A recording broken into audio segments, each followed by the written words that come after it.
Computer academy Dehradun और ये है आपका हिस्ट्री से कुछ इंपॉर्टेंट या कह सकते हो टॉप 10 क्वेश्चंस। चलो पहला क्वेश्चन आप लोग पढ़ेंगे। विच of the following was not. ठीक है, क्वेश्चन को बड़े ध्यान से पढ़ा करो कि कई बार क्वेश्चन पढ़ते पढ़ते जो है वो गलतियां हो जाती हैं। क्वेश्चन पूछा गया है कि which of the following was not one of the princely state या princely houses to be deprived of their territories और पेंशन बाय डलहौसी। ठीक है, यानी कि आउट ऑफ दीज फोर, चार ऐसे स्टेट है जिनको उनकी जो पेंशन थी, उनकी जो टेरिटरी थी वो छीन ली गई थी, बट एक ऐसा इसमें प्रिंसली स्टेट था जिससे उसकी टेरिटरी और पेंशन को नहीं छीना गया था। ऑप्शंस आपको दिख रहे हैं, सतारा हो गया, नागपुर हो गया, ग्वालियर हो गया, या आपका मैसूर हो गया। 30 सेकेंड्स का आप लोग समय लेंगे और आंसर को आप अपने नोटबुक में टिक मार्क करेंगे।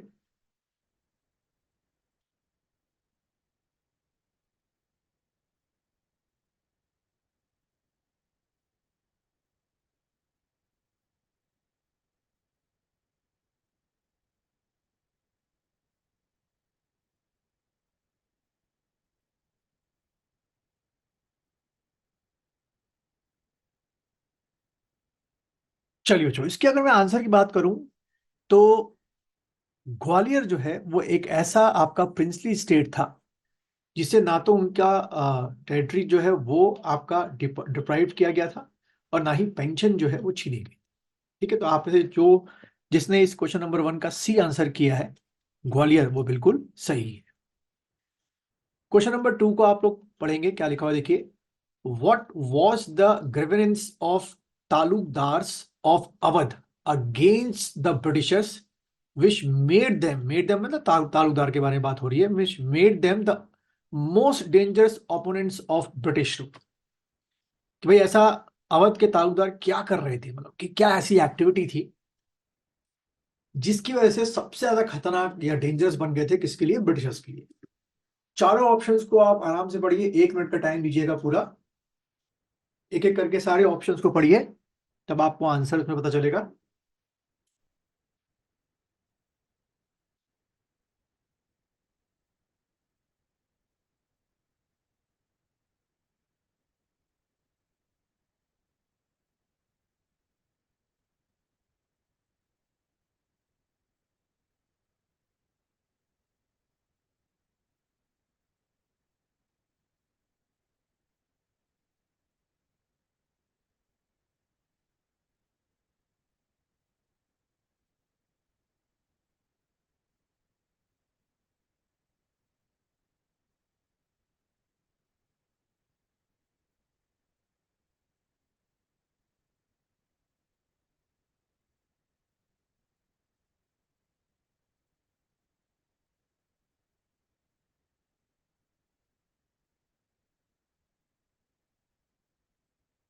चलिए बच्चों, इसका जो आंसर है वो है आपका ए।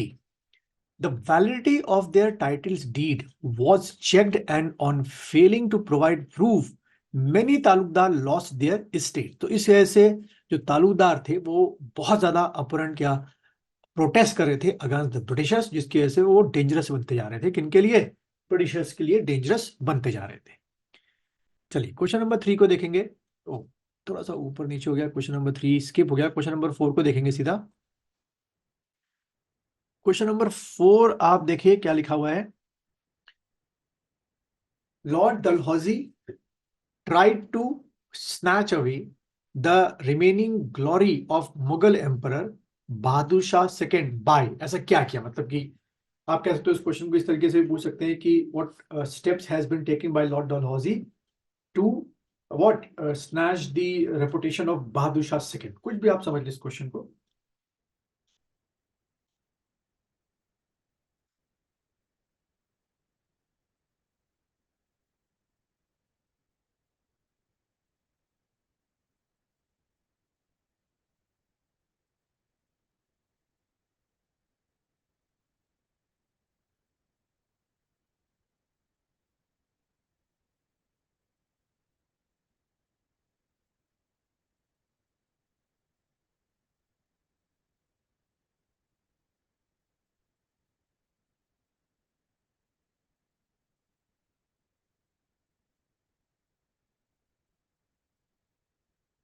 चलिए, इसका जो आंसर है बच्चों, मेरे ख्याल से लॉजिक लगाएंगे तो आप निकाल चुके होंगे आंसर। इसका आंसर है आपका D, asking him means Mughal बादशाह सेकंड को कहा to vacate the red fort and move to the humbler palace. Question number 5 को देखेंगे। सारा क्वेश्चन पढ़िए, देखिए आराम से क्वेश्चन को पढ़िए, फिर आंसर को डिसाइड करिएगा। Although this affection against the Britishers rule was universal, मतलब ब्रिटिशर्स को लोग पसंद नहीं करते थे। In some parts of India amidst some classes feeling was more intense than in other. What was the main reason for this difference? ऐसा क्यों था भाई कि कुछ लोग जो हैं इंडिया के अंदर ब्रिटिशर्स को लाइक करते थे बट मैक्सिमम नहीं करते थे, ऐसा क्या रीजन था? चार ऑप्शंस आपके सामने दिए हुए हैं।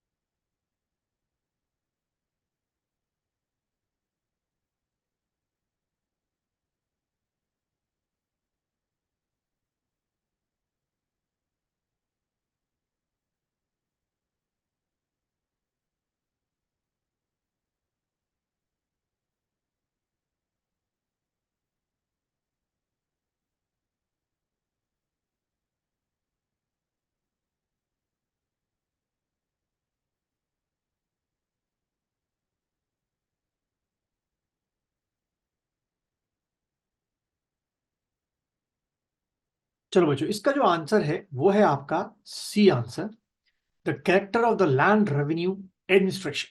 कहीं पर कुछ अलग किस्म का लैंड रेवेन्यू था, वो लोगों को पसंद आता था वहां के फार्मर्स को।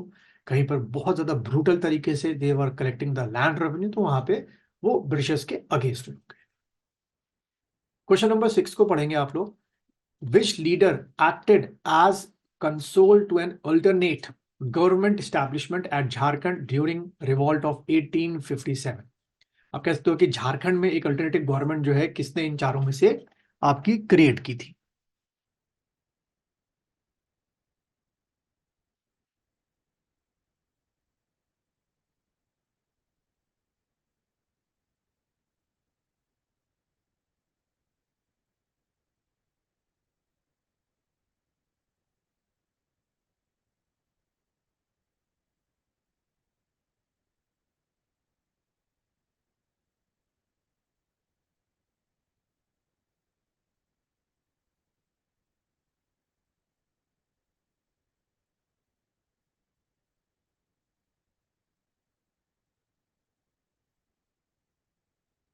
तो बच्चों, इसका जो आंसर है वो है आपका विश्वंत नाथ सिंह जो थे, उन्होंने झारखंड में रिवॉल्ट किया था। क्वेश्चन नंबर 7 को देखेंगे।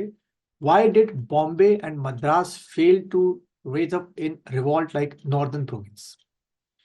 जैसे बाकी के नॉर्दर्न प्रोविंस राइज हुए थे अगेंस्ट द ब्रिटिशर्स, बॉम्बे और मद्रास जो है उतना विगोरसली नहीं हुआ था रिवॉल्ट। आपको बताना है क्या रीजन आपका हो सकता है।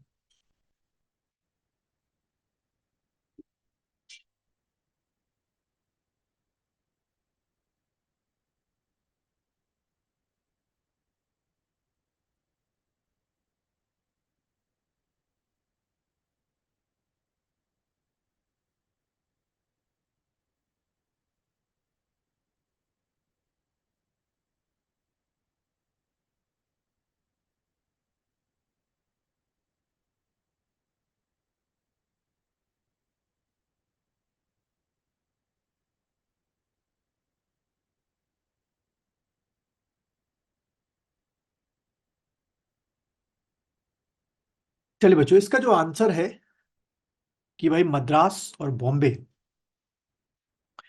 वो है आपका आंसर, आपका ए।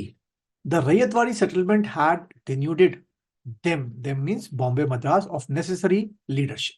वहां उनको कोई लीडरशिप मिली नहीं रिवॉल्ट में, क्या करने के लिए? प्रोवोक करने के। क्वेश्चन नंबर 8 को पढ़ेंगे आप लोग।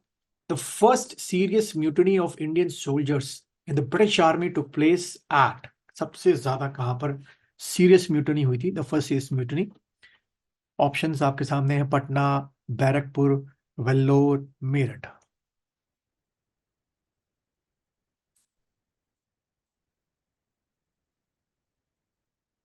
आसान है आप लोग को बताना, मेरे ख्याल से तुरंत आप इसका आंसर बता लेंगे। सीरियस क्वेश्चन को आराम से पढ़ना, देखो क्या पूछा गया है, उसी में कहीं आंसर छुपा हुआ है।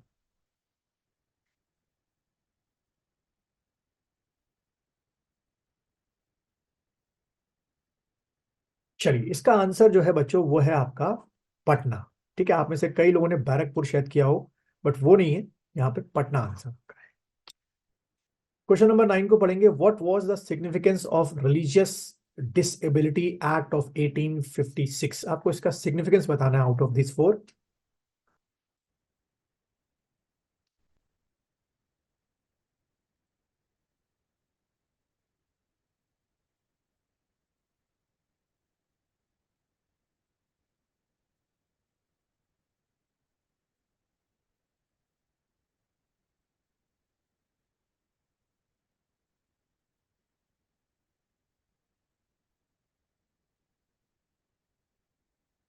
चल बच्चों, इसका जो आंसर है वो है आपका D. It lifted the previous ban on the apostates to inherit ancestral property. और लास्ट क्वेश्चन देखेंगे। Who first revolt of as the first, उसकी ओपिनियन थी इंडियन वॉर ऑफ इंडिपेंडेंस।